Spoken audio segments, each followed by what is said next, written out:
안녕하세요. 저는 스페인 바르셀로나 개역 장로교회 목사 전인식입니다. 우리는 개역 신앙의 무엇을 믿는가? 그 24번째입니다. 그리고 삼위일체 하나님에 대하여서 두 번째 시간입니다. 지난주 방송을 요약하면 인간이 가져야 할 두 가지 지식은 하나님에 대한 지식과 인간에 대한 지식 두 가지라고 이야기했습니다. 또 하나님의 속성상 가장 중요한 명제는 하나님은 영이시다. 즉 이 말은 하나님을 한정할 수, 즉 규정을 지을 수 없다 이 말입니다. 그래서 우리는 하나님에 대한 지식에 접근할 때 명심해야 하는 것은 하나님은 나에게, 하나님은 우리에게 어떤 분인가 하는 것입니다. 우리의 삶에서 체험하게 되는 그분에 대한 지식은 중생된 자에게는 필연적 지식이요, 바로 영생입니다. 자, 그럼 오늘 방송을 시작하겠습니다. 17세기 영국에는 자연신론자들, 데이스트 있었습니다. 하나님이나 진리를 이성으로만 이해하려고 하였던 자들입니다. 이성으로 이해할 수 없다면 그것은 진리가 아니다. 하나님도 아니다. 그 하나님은 우리의 이성으로 이해되지 아니하는 하나님은 신뢰할 수 없다고 그들은 주장했습니다. 피조물에 불과한 인간이 상상하여 만든 원리를 가지고 창조주 하나님에 대해 감히 정의를 내리고 판단하겠다라고 하는 것은 신성모독입니다. 이러한 짓을, 신성모독의 짓을 신학자들과 목사들이 주장합니다. 그래서 우리는 요한 1서 4장 1절 말씀을 반드시 알고 있어야 됩니다. 영을 다 믿지 말고 영이 하나님에 속하였나 시험하라. 많은 거짓 선지자가 세상에 나왔습니다. 요한 1서 4장 1절 말씀입니다. 오늘날 많은 거짓 목사와 선지자들이 있음을 분명히 명심하셔야 됩니다. 저는 1988년에 스페인으로 오게 되었는데 그 오기 전까지 한국에 자칭 예수라고 하는 사람이 110명 넘었을 겁니다. 아마. 자칭 예수라고 하는 자가 100몇십, 지금은 더 많이 있을 걸로 생각합니다. 아니면 그 아류들이 지금 나온 것 중에 제일 유명한 사람 중에 한 명이 아마 신천지 이만희일 겁니다. 그래서 각 성도들은 영을 다 믿지 말고 그 영이 하나님께 속하였나 반드시 시험해 보아야 됩니다. 이것은 목사들이 일일이 다 해주지 않습니다. 자기 자신이 판단해야만 됩니다. 그래서 모든 그리스도인들은 성경에 대해서는 전문가가 되어야 됩니다. 하나님의 말씀에 대해서는 전문가가 되어야 됩니다. 그것이 우리가 성경을 공부하고 교리를 공부해야 될 이유입니다. 목사들을 다 믿지 말고 하나님 말씀만 전하는 자를 반드시 받아들여야 됩니다. 하나님의 말씀을 전하는 자가 누군지, 하나님의 말씀이 아닌 자기의 생각을, 세상의 지혜를 전하는 자인지 분명히 판단해야 됩니다. 그렇게 하기 위해서는 가장 중요한 것 중 하나가 지금 유튜브나 인터넷에서 유명하다는 사람들을 한 4, 5년, 10년 전에 방송을 만약에 찾아볼 수만 있다면 그 사람은 다 해놨을 겁니다. 옛날 거와 지금 하는 말이 같느냐 아니냐만 보면 제일 쉽게 알 수 있을 겁니다. 그래서 자기 자신이 얼만큼 노력하느냐, 처음부터 내가 모르는 것을 가르친다고 해서 그 사람이 잘하는 사람 아닙니다. 하나님의 말씀대로 가르치는 자, 성경 말을 적당하게 변형시켜서 하는 자, 즉 아담이 사탄에게 넘어갔던 이유는 조금 변형시켰을 뿐입니다. 거짓이지요. 비슷한 것은 같은 것이 아닙니다. 그래서 우리가 잘 분별해야 해요. 같은 것과 비슷한 것을 분별해야 됩니다. 옛날의 이단들은 나는 이렇다라고 주장을 했어요. 그래서 우리가 쉽게 그 사람이 그 설교를 몇 번 들어보면 이 사람이 이상하다 압니다. 요새는 그렇지 않습니다. 자기가 어떻다라고 하는 것은 절대 숨기지 않습니다. 그리고 입에 침도 바르지 아니하고 하나님의 사랑 일방적으로 이야기합니다. 하나님의 사랑, 가난한 자를 도와야 된다 하는 건 얼마나 인류 보편적인 가치라고 할 수 있습니다. 그런데 거기에 속임수가 있습니다. 그들이 사랑하는 사랑, 말하고 있는 사랑과 성경에서 이야기하는 사랑, 아가페적인 사랑을 분명히 분별해야 됩니다. 그것은 완전히 질에 있어서 완전히 다른 이야기입니다. 그런데 그들은 그것을 하나님의 사랑인 것처럼 거짓말을 하고 있습니다. 또 하나님은 사랑인 것만 이야기합니다. 하나님은 사랑이시지만 또 불의에 대해서, 죄에 대해서 가장 예민하신 분이고 가장 싫어하시는 분입니다. 그래서 하나님을 이야기할 때는 반드시 하나님의 사랑과 하나님의 죄를 얼마나 싫어하는지에 대해서 두 가지를 분명히 같이 이야기한다면 그 사람은 진짜입니다. 그러나 한 가지만 이야기한다? 그들은 가짜입니다. 자기 나름대로 판단 기준을 분명히 가지고 있어야 됩니다.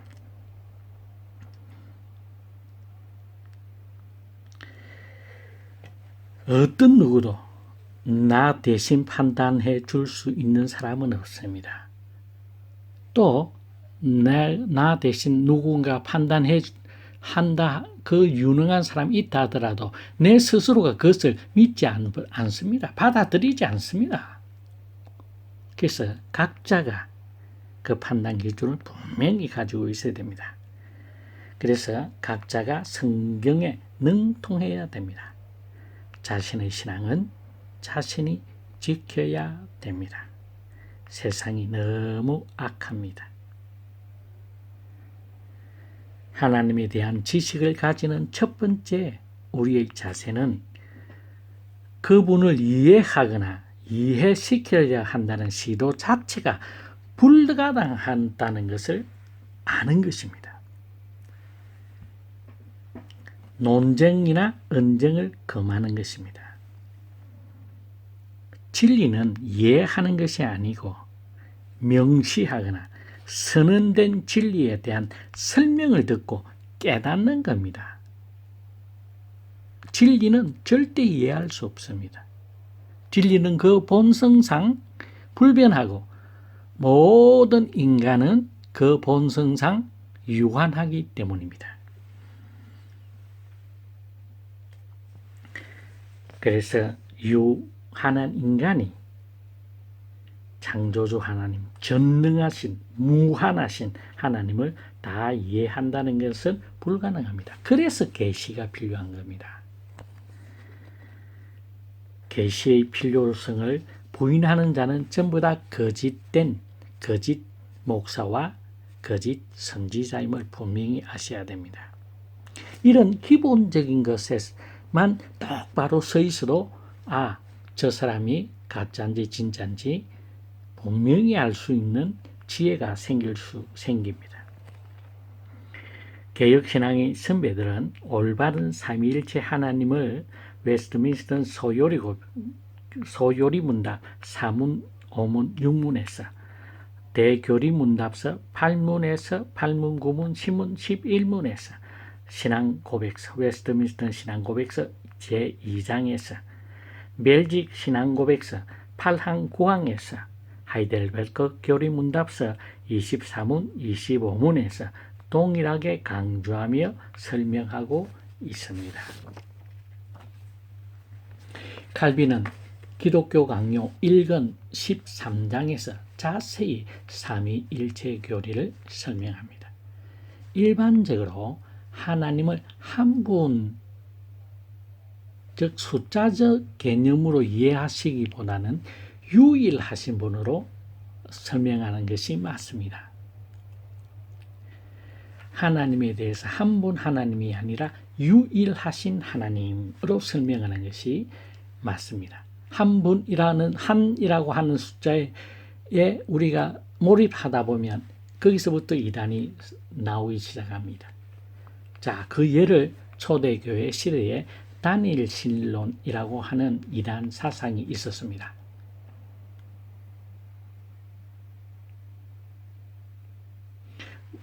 모나르키지아니즘이라고 합니다. 단일 신론. 하나님이 수적인 한 분, 하나라고 강조하는 사상입니다. 이것을 군주적 단일 신론이라고도 합니다. 한 분 하나님이 계시고 다른 신들을 군주처럼 거느리거나 한 명의 군주가 여러 형태를 갖는다라고 하는 이론입니다. 여기는 두 종류가 있는데 하나는 양자론, 또 다른 하나는 양태론입니다. 양자론은 아놉시오니즘, 양태론은 모달리즘이라고 이야기합니다.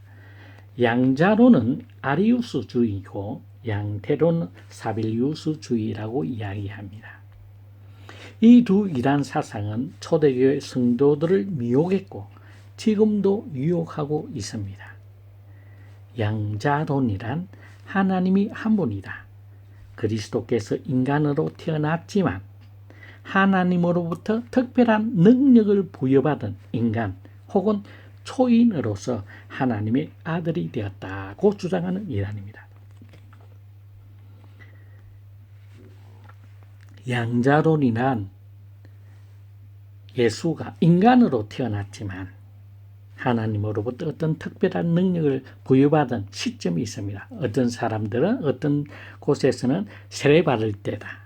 또 어떤 사람들은 또 자기들 나름대로 주장을 많이 합니다.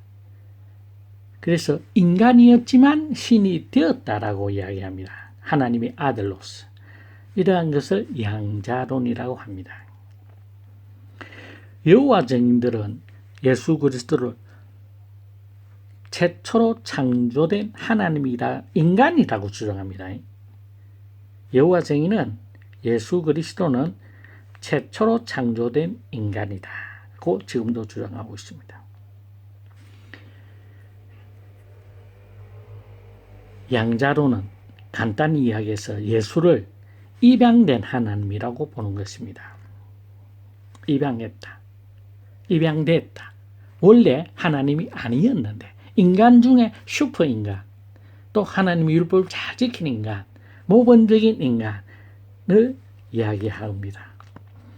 사도신경에 독생자란 표현이 있는데 이 뜻은 오직 그리스도만이 하나님의 영원하고 본성적 아들이기 때문이요.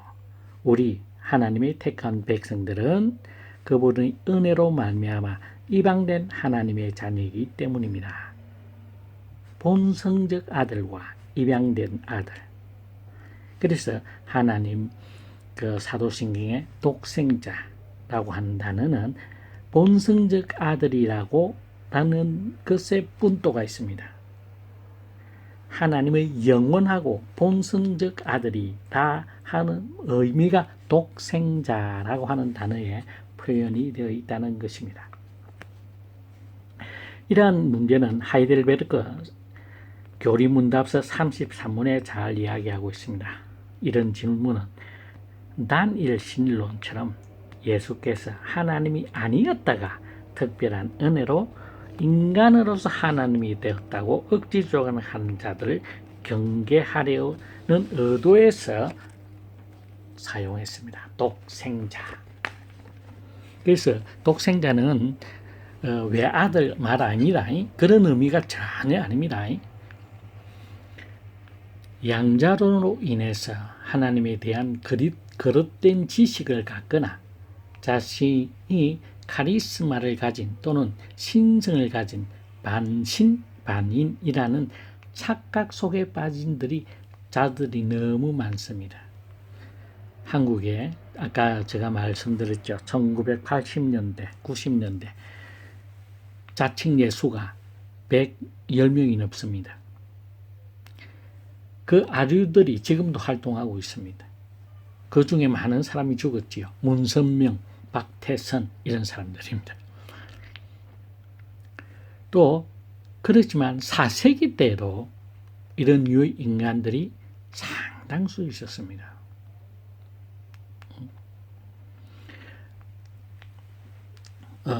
또한 직분이나 직책으로 인해서 인격은 절대 변하지 않습니다. 인격은 직분이나 직책으로 인해서 변하는 것이 아닙니다. 목사 수받기 전과 후의 이상한 목사인 채 하는 자들이나 장로나 권사가 되었다고 존경을 받으려 하거나 나는 권사네, 나는 장로네, 나는 목사네 하는 자들은 이미 양자론자입니다. 건물이 큰 교회나 교인수가 많은 교회의 목사가 되었다고 능력이 출중하다거나 총회장, 노회장 어떤 직책으로 교회 연합회 회장 이런 직책적으로 대표 목사 이런 직책으로 그 사람의 인격을 판단하거나 또 내가 그런 것을 가지고 그렇다고 명함에 콱 파서 과시하고 다닌다거나 그렇게 하는 사람은 이미 양자론을 가진 이단으로 봐야 됩니다. 사실상. 그래서 우리가 양자론이라고 하는 것은 1세기부터 있었던 이단이 요즘에는 조금 세련되게 나타난다는 것밖에 차이 없습니다. 총회장이었다. 사실 총회장이라고 하는 말의 본 뜻은 1년에 한 번 여는 그 총회장에 가장 나이가 많은 원로가 나이 많은 사람이 사회에 본다는 의미입니다. 사회. 그 외에는 다른 의미가 없어요. 근데 무슨 이렇게 되진 이유로 결국 정치에 물이 들었다라고 봐야 될 수 있는데 1970년도, 80년도쯤 됐을 겁니다. 70년도 말인가? 그때 좀 뭐냐면 교단장 회의라는 거, 청와대 조창기도에 교단장을 초청을 하면서 그때 금일봉이 하사가 됐습니다. 그 돈맛을 보고 그 다음부터는 총무가 되기를 싸움을 합니다. 또 교단장이 되기 위해서 총회장이 되기 위해서 전쟁이 벌어집니다. 총회장? 아무것도 아닙니다. 총회장은 총회의 가장 연장자로서 사회에 한번 그로서 끝입니다. 그 이상 총회장 할 일이 없으니까요. 법을 만들어냅니다. 정경총회장 단 양자론 이단들입니다. 결국은 내가 인척 정경총회장이네 총회장이네 참 가짜는 일들이 교회 안에서 일어납니다. 그러면 양태론은 무엇일까요? 양태론은 양자론처럼 한 분 하나님을 강조합니다. 한 분 하나님이 구약 성경 시대에는 성부로 또 신약 시대에는 성자로 그 이후에는 성령으로 모습을 바꾸어 나타난다는 이론입니다. 쉽게 설명하지만 삼위 하나님이 동시에 있음을 결코 설명할 수 없게 되었습니다. 한 분을 강조하다 보니 삼위 하나님을 잘못 설명하게 된 것입니다. 또 어떤 사람은 삼각형을 그려 서로 그 각 꼭지점에 서로 성부, 성자, 성령을 그려놓고 화살표를 서로 이쪽 저쪽으로 적어놓으면서 구분된다고 설명하지만 잘못된 것입니다. 또 어떤 이들은 한 사람이 가정의 가장도 되고 아내의 남편도 되고 또 아버지도 된다. 또 더 크게 보면 그 형제 아니면 동료 직원 이렇게 설명합니다. 그러나 이렇게 설명하는 것 자체가 양태론적 설명입니다. 결국 양태론에 빠져 있다라는 것입니다. 또 어떤 사람들은 성부 하나님이 성자 하나님이고 성자 하나님이 성령 하나님이고 성령 하나님이 성부 하나님이라고 설명을 합니다. 시대에 따라 다른 양태로 나타난다고도 설명을 합니다. 이단입니다. 그래서 삼위일체 하나님에 대해서 물어보면 우리가 쉽게 이단을 판별할 수가 있습니다. 신학 사상 중 세대주의, 또 이 시대의 또 20세기, 19세기, 20세기의 성령 운동만 강조하는 사람들은 결국은 양태론 이단에 빠질 수밖에 없습니다. 시대에 따라서 삼각형으로 아니면 어떤 그 사람이 맡고 있는 역할에 따라서 한 가정에서 아버지요, 누구의 아들이요, 또 누구의 남편이요, 누구의 아버지다. 그렇게 설명함으로써 삼위일체 하나님을 설명을 하려고 하는 자들은 다 결국은 양태론을 조금 더 세련되게 설명하는 것 뿐이지 그 외에 아무것도 없습니다. 우리가 겸손히 어떤 직분을 맡다든지 직책이 있다라고 하는 것은 참 하나님의 은혜죠. 주어진 달란트에 의해서 그 사람은 그렇게 선택을 받을 수도 있습니다. 그러나 그것이 그 일에 내가 그 직분을 가지고 있기 때문에 나는 너희들보다 높다. 너희들보다 나은 신앙인이야. 내 말을 들어. 라고 한다고 한다면 그것은 잘못됩니다. 그걸 성직 제도에 소속되어지는 우리가 개신교가 로마 교회를 가장 비판하는 것 중에 한 개가 로마 교회의 교황으로 그 다음에 추기경으로 쭉쭉 대주교로 주교로 하고 이 서열이 상하로 나눠져서 되어지는 그 서열은 절대로 아닙니다. 예? 그래서 우리는 분명히 알아야 됩니다. 교회는 목사나 사찰이나 동일한 직분입니다. 하나님의 아들입니다. 사실 사찰을 우리 한국 교회는 너무 무시하는 경향이 있는데 동일합니다. 그 직분은 옛날로 구약시대로 따지면 레위 지파입니다. 사찰로. 레위 지파를 대제사장들이 무시했다든지 그런 기록은 성경에 없습니다. 각자가 맡은 직분이 다를 뿐입니다. 그런데 한국 교회 현실을 한번 봐보십시오. 목사에게 선물을 하면, 존경을 하면 똑같은 레위 지파 같이 갈라 먹어야 되는 겁니다. 특별히 더 그거 한 게 없습니다. 레위 지파도 종신적입니다. 그게 대표가 우리가 대제사장이고 제사장들이 순번을 돌아가면서 사는 겁니다. 그 하나님의 교회 안에 위계 질서가 있다고 생각하는 그들은 다 잘못된 겁니다. 교회는 각자가 하나님과 기도로서 담대히 하나님 앞에 나아갈 수 있습니다. 누구 때문에?